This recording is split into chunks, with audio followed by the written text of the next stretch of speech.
बोलिए शिव शंकर भगवान की जय। प्रिय भक्तों, श्री शिव महापुराण के रुद्र संहिता तृतीय पार्वती खंड की अगली कथा है। मेना की इच्छा के अनुसार एक ब्राह्मण पत्नी का पार्वती को पतिव्रत धर्म का उपदेश देना। तो आइए भक्तों, आरंभ करते हैं इस कथा के साथ 54वां अध्याय। ब्रह्मा जी कहते हैं, हे नारद, तदंतर सप्तऋषियों ने हिमालय से कहा, हे गिरिराज, अब आप अपनी पुत्री पार्वती देवी की यात्रा का उचित प्रबंध करें। हे मुनीश्वर, यह सुनकर पार्वती के भावी विरह का अनुभव करके गिरिराज कुछ काल तक अधिक प्रेम के कारण विषाद में डूबे रहे। कुछ देर बाद सचेत हो शैलराज ने तथास्तु कहकर मैना को संदेश दिया। हे मुने, हिमवान का संदेश पाकर हर्ष और शोक के वशीभूत हुई मैना पार्वती को विदा करने के लिए उद्यत हुई।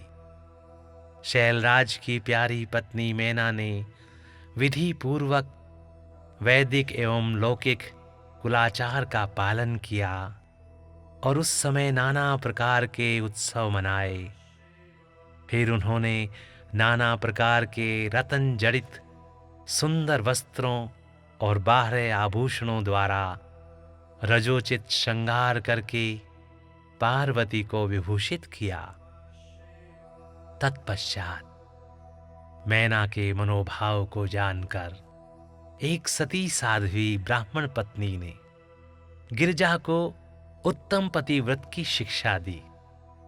ब्राह्मण पत्नी बोली, गिरिराज किशोरी, तुम प्रेम पूर्वक मेरा यह वचन सुनो।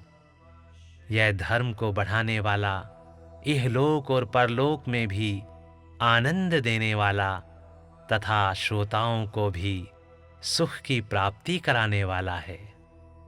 संसार में पतिव्रता नारी ही धन्य है, दूसरी नहीं। वही विशेष रूप से पूजनीय है। पतिव्रता सब लोगों को पवित्र करने वाली और समस्त पाप राशियों को नष्ट कर देने वाली है। हे शिवे, जो पति को परमेश्वर के समान मानकर प्रेम से उसकी सेवा करती है, वह इस लोक में संपूर्ण भोगों का उपभोग करके अंत में कल्याणमयी गति को पाती है। धन्या पतिव्रता नारी नान्या पूज्या विशेषतः, पावनी सर्वलोकानां सर्व पापोधनाशिनी। सेवते या पतिं प्रेम्णा परमेश्वर वच्छिवे, इह भुक्त्वाखिलान् भोगान् ते पत्या शिवां गतिम्।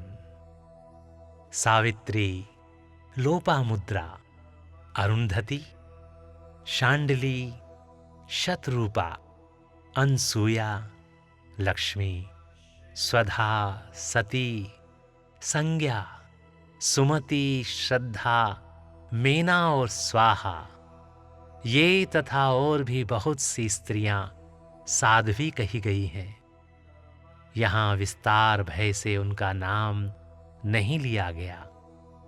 वे अपने पतिव्रत के बल से ही सब लोगों की पूजनिया तथा ब्रह्मा, विष्णु, शिव एवं मुनीश्वरों की भी माननीया हो गई हैं।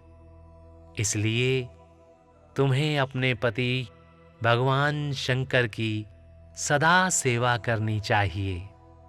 वे दीन दयालु, सबके सेवनीय और सत्पुरुषों के आश्रय हैं।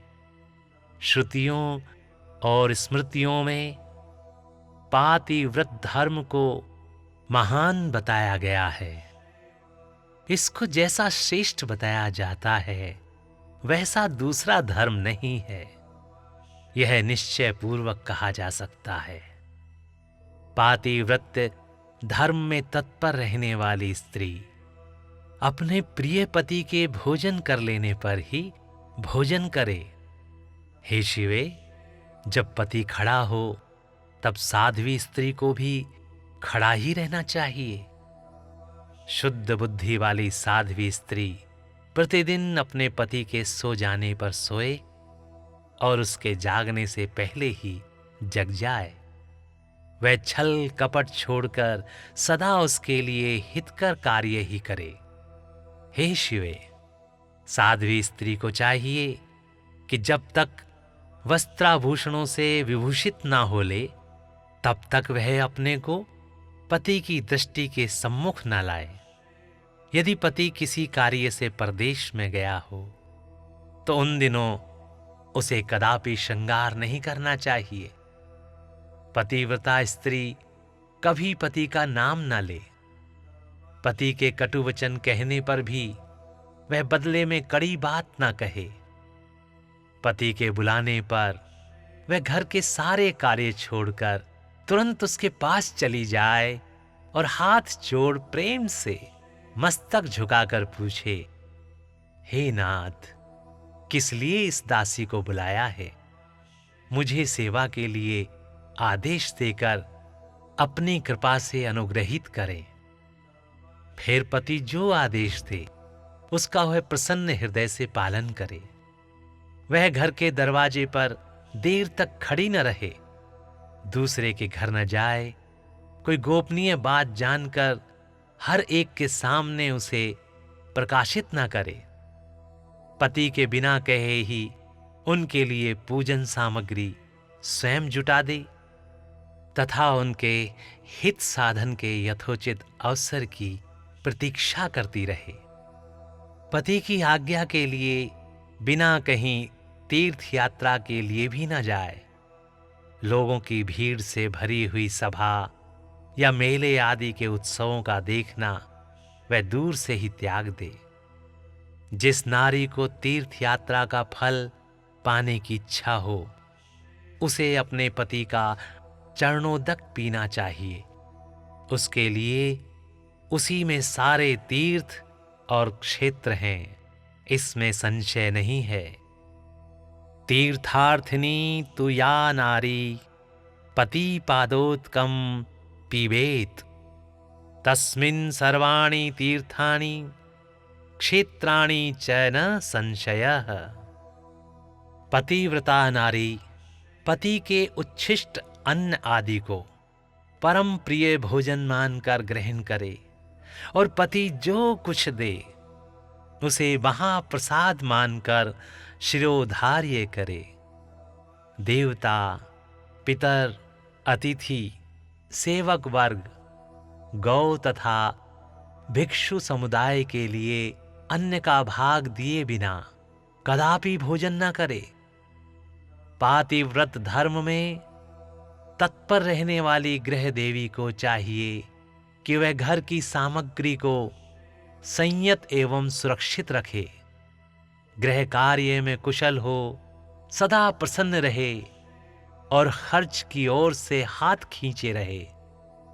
पति की आज्ञा लिए बिना उपवास व्रत आदि न करे, अन्यथा उसे उसका कोई फल नहीं मिलता और वह परलोक में नरकगामिनी होती है। पति सुखपूर्वक बैठा हो या इच्छा अनुसार क्रीड़ा विनोद अथवा मनोरंजन में लगा हो, उस अवस्था में कोई आंतरिक कार्य आ पड़े तो भी पतिव्रता स्त्री अपने पति को कदापि न उठाए। पति नपुंसक हो गया हो, दुर्गति में पड़ा हो, रोग हो, बूढ़ा हो, सुखी हो अथवा दुखी हो, किसी भी दशा में नारी अपने उस एकमात्र पति का उल्लंघन न करे। रजस्वला होने पर वह 3 रात्रि तक पति को अपना मुंह न दिखाए अथवा उससे अलग रहे। जब तक स्नान करके शुद्ध न हो जाए तब तक अपनी कोई बात भी वह पति के कानों में न पड़ने दे। अच्छी तरह स्नान करने के पश्चात सबसे पहले वह अपने पति के मुख का दर्शन करे, दूसरे किसी का मुख कदापि न देखे, अथवा मन ही मन पति का चिंतन करके सूर्य का दर्शन करे। पति की आयु बढ़ने की अभिलाषा रखने वाली पतिव्रता नारी हल्दी, रोली, सिंदूर, काजल आदि, चोली, पान, मांगलिक आभूषण आदि, केशों का संवारना, चोटी गूंथना तथा हाथ कान के आभूषण, इन सब को अपने शरीर से दूर न करे। धोबिन, छिनाल या कुल्टा, सन्यासिनी और भाग्यहीना स्त्रियों को वह कभी अपनी सखी न बनाए। पति से द्वेष रखने वाली स्त्री का वह कभी आदर न करे। कहीं अकेली न खड़ी हो, कभी नंगी होकर न नहाए। सती स्त्री ओखली, मूसल, झाड़ू, सिल, जांत और द्वार के चौखट के नीचे वाली लकड़ी पर कभी न बैठे। मैथुन काल के सिवा और किसी समय में वह पति के सामने धृष्टता न करे। जिस जिस वस्तु में पति की रुचि हो उससे वह स्वयं भी प्रेम करे। पतिव्रता देवी सदा पति का हित चाहने वाली होती है। वह पति के हर्ष में हर्ष माने, पति के मुख पर विषाद की छाया देख स्वयं भी विषाद में डूब जाए तथा वह प्रियतम पति के प्रति ऐसा बर्ताव करे जिससे वह उन्हें प्यारी लगे। पुण्यात्मा पतिव्रता स्त्री संपत्ति और विपत्ति में भी पति के लिए एक सी रहे। अपने मन में कभी विकार न आने दे और सदा धैर्य धारण किए रहे। घी, नमक, तेल आदि के समाप्त हो जाने पर भी पतिव्रता स्त्री पति से सहसा यह न कहे कि अमुक वस्तु नहीं है।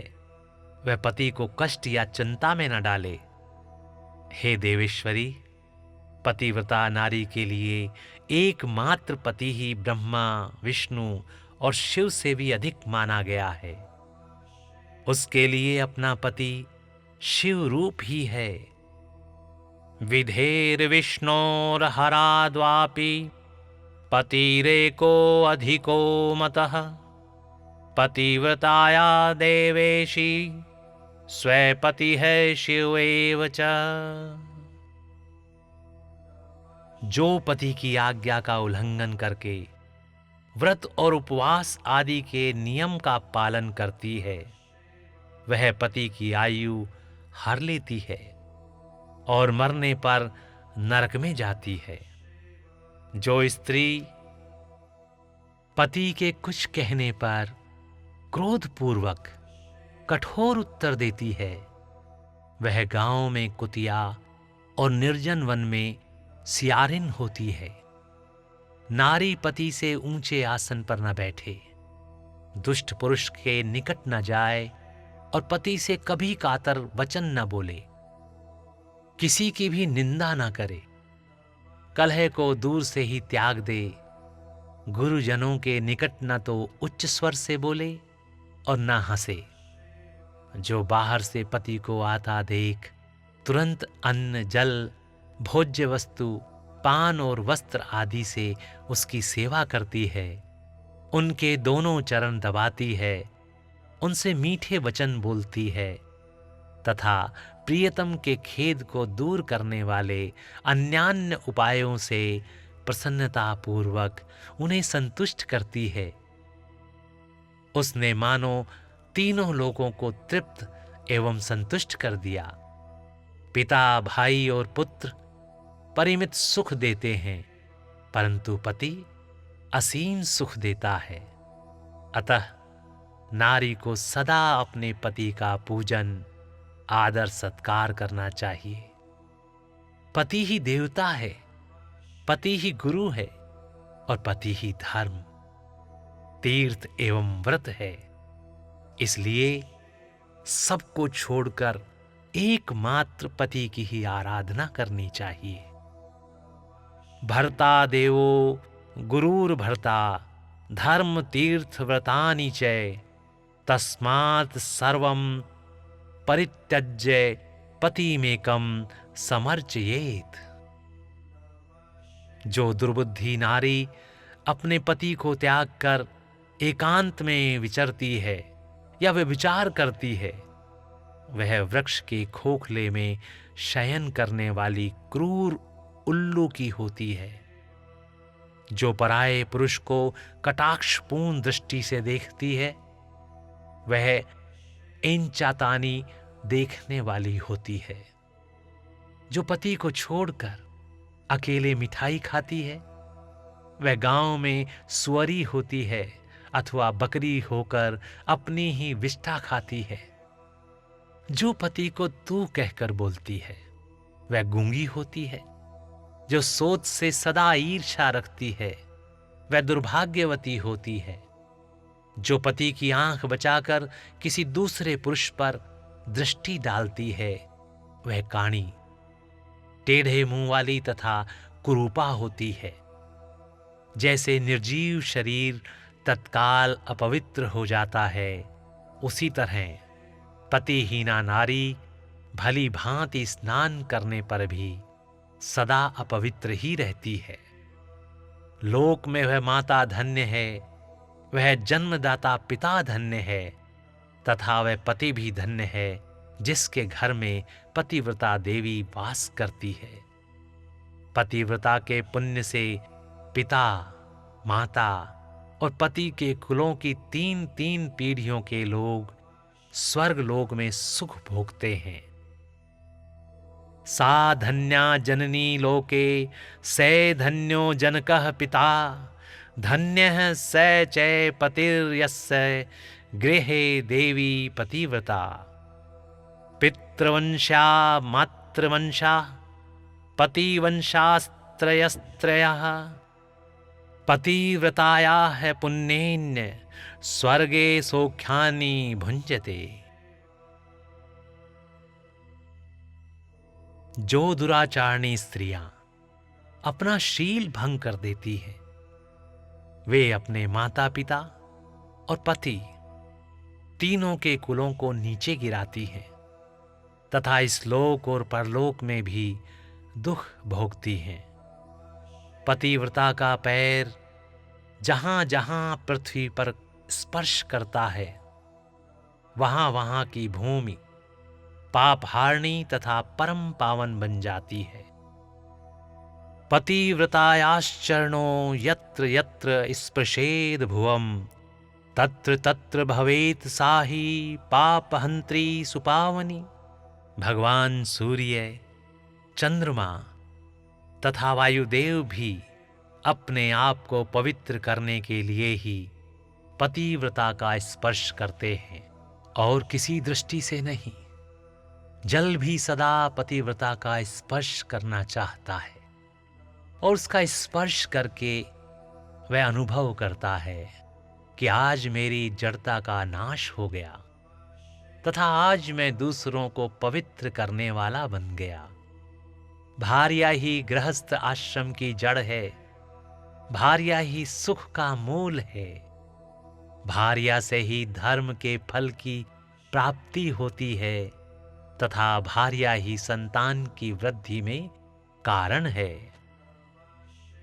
भार्या मूलम गृहस्थस्य भार्या मूलम सुखस्य च भार्या धर्म फलावाप्तये भार्या संतान वृद्धये। क्या घर घर में अपने रूप और लावण्य पर गर्व करने वाली स्त्रियां नहीं हैं? परंतु पतिव्रता स्त्री तो विश्वनाथ शिव के प्रति भक्ति होने पर ही प्राप्त होती है।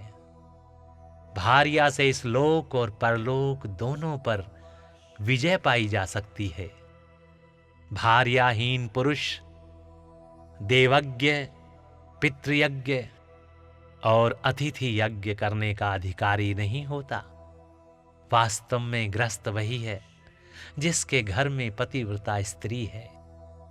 दूसरी स्त्री तो पुरुष को उसी तरह अपना ग्रास अर्थात भोग्य बनाती है, जैसे जरावस्था एवं राक्षसी, जैसे गंगा स्नान करने से शरीर पवित्र होता है, उसी प्रकार पतिव्रता स्त्री का दर्शन करने पर सब कुछ पवित्र हो जाता है।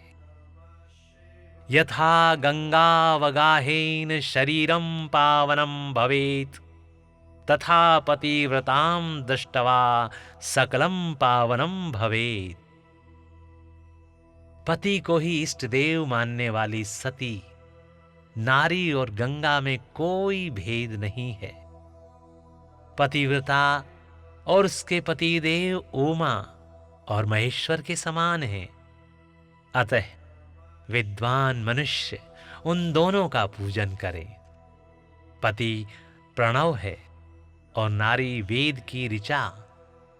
पति तप है और स्त्री क्षमा। नारी सत्कर्म है और पति उसका फल। हे शिवे, सती नारी और उसका पति दोनों दंपत्ति धन्य हैं। तारः पतिः श्रुतिर्नारी क्षमा सा सह स्वयं तपः, फलम पति है सत्क्रिया सा धन्यो तौ दंपति शिवे। गिरिराज कुमारी, इस प्रकार मैंने तुमसे पतिव्रता धर्म का वर्णन किया है। अब तुम सावधान हो। आज मुझसे प्रसन्नता पूर्वक पतिव्रता के भेदों का वर्णन सुनो। हे देवी, पतिव्रता नारियां उत्तमा आदि भेद से 4 प्रकार की बताई गई हैं, जो अपना स्मरण करने वाले पुरुषों का सारा पाप हर लेती हैं। उत्तमा, मध्यमा, निकृष्टा और अति निकृष्टा, ये पतिव्रता के 4 भेद हैं। अब मैं इनके लक्षण बताती हूं, ध्यान देकर सुनो। हे भद्रे, जिसका मन सदा स्वप्न में भी अपने पति को ही देखता है, दूसरे किसी पर पुरुष को नहीं, वह स्त्री उत्तमा या उत्तम श्रेणी की पतिव्रता कही गई है। हे शैलजे, जो दूसरे पुरुष को उत्तम बुद्धि से पिता, भाई एवं पुत्र के समान देखती है, उसे मध्यम श्रेणी की पतिव्रता कहा गया है। हे पार्वती, जो मन से अपने धर्म का विचार करके व्यभिचार नहीं करती, सदाचार में ही स्थित रहती है, उसे निकृष्टा अथवा निम्न श्रेणी की पतिव्रता कहा गया है। और जो पति के भय से तथा कुल में कलंक लगने के डर से व्यभिचार से बचने का प्रयत्न करती है, उसे पूर्व काल के विद्वानों ने अति निकृष्टा अथवा निम्नतम कोटि की पतिव्रता बताया है। हे शिवे, जो चारों प्रकार की पतिव्रताएं समस्त लोकों का पाप नाश करने वाली और उन्हें पवित्र करने वाली हैं, अत्रि की स्त्री अनसुईया ने ब्रह्मा, विष्णु और शिव, इन तीनों देवताओं की प्रार्थना से पातिव्रत्य के प्रभाव का उपभोग करके वाराह के शाप से मरे हुए एक ब्राह्मण को जीवित कर दिया था। हे शैल कुमारी, हे शिवे, ऐसा जानकर तुम्हें नित्य प्रसन्नता पूर्वक पति की सेवा करनी चाहिए। पति सेवन सदा समस्त अभीष्ट फलों को देने वाला है। तुम साक्षात जगदम्बा महेश्वरी हो और तुम्हारे पति साक्षात भगवान शिव हैं। तुम्हारा तो चिंतन मात्र करने से स्त्रियां पतिव्रता हो जाएंगी। हे देवी, यद्यपि तुम्हारे आगे यह सब कहने का कोई प्रयोजन नहीं है, तथापि आज लोकाचार का आश्रय ले मैंने तुम्हें सती धर्म का उपदेश दिया है। ब्रह्मा जी कहते हैं, हे नारद, ऐसा कहकर वह ब्राह्मण पत्नी शिवा देवी को मस्तक झुका चुप हो गई। इस उपदेश को सुनकर शंकर प्रिया पार्वती देवी को बड़ा हर्ष हुआ। बोलिए शिव शंकर भगवान की जय। प्रिय भक्तों, इस प्रकार यहाँ पर श्री शिव महापुराण के रुद्र संहिता तृतीय पार्वती खंड की ये कथा और 54वां अध्याय यहाँ पर समाप्त होता है। बोलिए शिव शंकर भगवान की जय। ओम नमः शिवाय। ओम नमः शिवाय। ओम नमः शिवाय।